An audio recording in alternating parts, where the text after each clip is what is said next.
Rook and bishop versus rook.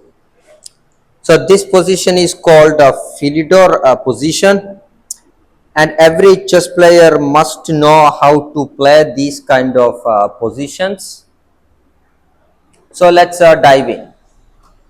The first thing the which is white to play, and if it is black to play in this position, it's a draw after a rook to d7, and with the correct play the position is a draw. But with white to play, this is a forced win for the attacking the white side. So let's go. White plays a rook to f8 check, and blocks it only move. And here is the first good move from the white side, just occupying the 7th rank with rook to f7. And now the idea is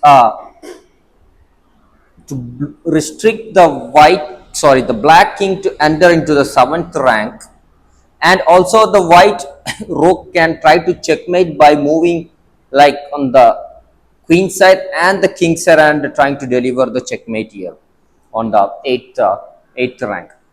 So with now black to play, let's look at some continuation from the black side. Black can move, of course, the king and the rook. Let's suppose if the king moves to c8, and then the obvious move from the white side is to play rook to a7 and threatening a mate in 1. Any king move is a mate in 1. So all that left for the black is a rook move, so preferably a rook to d8 check, and now we play king to c6. And now the king is blocking the bishop, so the black king can move to b8 and evade from a mate in 1. But there is the move rook to b7 check now, and the king must move to either king to a8 or king to c8. King to c8 is met by bishop to e6 check with mate to follow, so king to a8 must be played. And now here is the next simple move here, and that's a rook to b1. And now there is a mating threat. Of course, with a king move there will be a discovered check. So let's say, for example, black plays rook to c8 and then king to d7 with a check, and the rook is falling. There are attacks on both of the black pieces. So let's say he goes for the move king to a7, and now we can play the move king to c7 with a double attack. The rook is under attack, and at the same time there is a mate in 1 threatened with rook to a1. So that is a checkmate continuation, and that gives us the line from this position. Again, now king cannot make a move. So let's now suppose now it's a black's turn to move with the rook. Let's suppose he goes to rook to g8, and that's an easy move to spot. The tactics is easy to spot. Rook to b7 with a check on the king, and the bishop is attacking the rook, so he cannot go rook to g8. And now what about the move rook to h8? Rook to h8 is easily again met by the move rook going to a7 with a mate to follow. Any king move will be a mate in 1. So all that left for the black is to deliver a spy check, and that can be easily blocked with the bishop, and now it's with a mate to follow. So let's go back to the position again. So any rook move along the 8th rank is it's an immediate mate, and now here is a choice to make. So black has to move the rook. Can't go either here or here. That's not possible. So you have to go to either this square, that is rook to e3, rook to e2, or rook to e1. And as it happens, the best move is obviously rook to e2.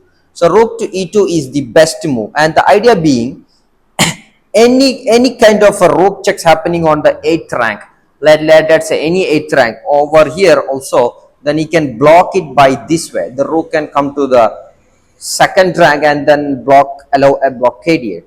So as it happens, so the e2 is the best square for the rook, and surprisingly white should find the best move for that one, and that happens to be a waiting move. So the move is a rook to g7, a waiting move. And now all that left for the black side is to make a rook move either to the rook to e3 or rook to e1. So in this case, let's any king move will be checkmate.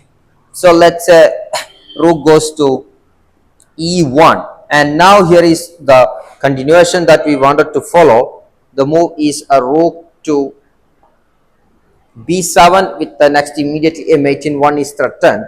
And now let's once again look at the first defense here at the king move. Let's say the king moves to c8, and now the mate in 1 is evaded, and now we see the next move, rook to e2 with a mate to follow, and any king move is a mate. So let's suppose is using the rook to block the upcoming check on the 8th rank.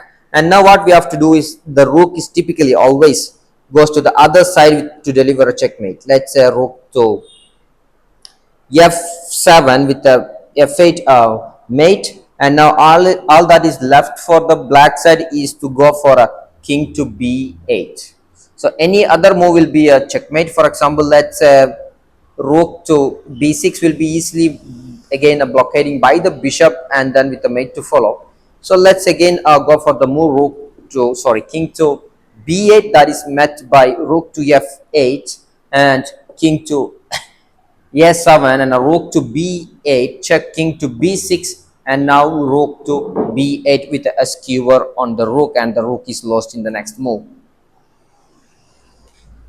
So let's go back to the position from this position, and it was the rook is on e1 and now rook to b7 with the mate, and now there goes the king move will be lost, that the line we just checked it. And now here is the another one, that is rook to c1. For rook to c1, here is an absolutely another important move, and that we must know it, that is the bishop now coming to the b3. If you know this move, or else you cannot find it over the board in a real game. So you have to know it beforehand. So bishop to b3, the idea is to forcefully lift the rook to the 3rd rank. So that is the idea. Let's say again, if he moves with the king, now white can play rook to b4 with a check with a bishop to e6 with a big threat here. Let's say he goes for the move again, king to d8, and now we play the move, not any checks on the 8th rank, that will be easily blockaded by the rook here on the 1st rank. So we play rook to the other side now. So rook to h4 with a mate in 1 threat here. So what can black play? Black cannot play king to e8, there will be a mate, and if he plays king to c8, and then the idea is going to be bishop to d5, and now there is a checkmate threat on a8, so he must play king to b8, and now the rook lift all the way to the a4 with a unavoidable mate on the a8. So he should play the move after, let's say, rook to f4. Another defense for the black side is to play rook to e1. Now any check on the 8th rank will be blockaded by the rook, and now here is another multi-purpose move. Actually the bishop is very workaholic in all these lines, so he goes for bishop to e4. Again the bishop is doing all the good jobs now. So for example, and now the e8 square is covered by the bishop, so the rook can go and deliver a checkmate on the 8th rank. So and also the bishop is controlling the key square, so there is no check, the bishop is controlling the d1 square. And now there is no way to avoid a checkmate. So let's if king goes to c8, and now we have a bishop coming to c6 with a mate to follow. So let's suppose if rook goes for a check on d1, and now bishop to d5 with a check, and now king to b8, and now rook will come to f4 with an unavoidable checkmate happening on the a8 square. So that takes us to the position with the king move is going to be a lost case. So now the black must got to move only with the rook. So rook to c3 is the move, and it's white to play, and white goes for bishop to e6 with a back rank mate ideas. So black should play rook to d3 check and bishop to d5 with the idea of rook to b8 checkmate. So you have to find the move rook to c3 so as to block with any check on the 8th rank.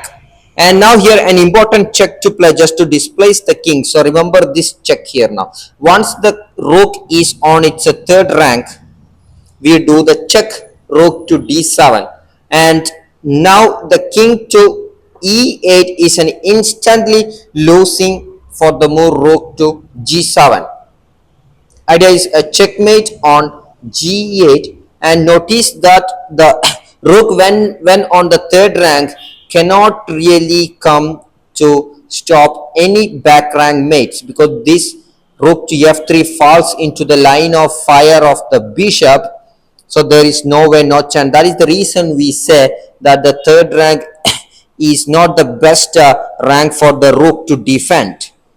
So for the check, the black king should not go to the e8 square. So instead you have to go to c8 to prolong the defense. And now remember again the idea is rook to f7 with the idea of a checkmate in 1. So black must find the move king to b8, and now here is the next continuation. Again, somebody as a beginner or intermediate, even advanced player, must remember all this technique here. So rook to b7 check, and king cannot go to the corner. There is an x-ray along the diagonal, so white can immediately play rook to c7, and in the next move the rook will be capturing it because there is an x-ray check on the king by the bishop. So for the check on b7, you should move to c8, and now here is an absolutely a brilliant move from the white side. If you know, you know it. So rook to b4, it's a double exclam brilliant move. So the idea is will be revealed later. So now again the idea is to go for a bishop to e6 check here. So he needed to find the move. To avoid it, must play the move king to d8, and now here the idea is revealed with the move again bishop to c4. What a great move, the bishop to c4. Now the bishop is blocking the rook's access along the c file, and at the same time the rook on b4 is supporting the bishop. So these two are a double exclam brilliant move that gives us the win. Now let's see the final combination where the black is allowing the white to deliver the finish. So king to c8, and now bishop to e6 check, king to d8, and now rook to d8 check, and there is a final move rook to c8, and rook captures a c8 with a mate. So this is the Philidos rook plus bishop versus rook ending, and everyone must know the technique. It's quite useful for us in the end game and even in the middle game.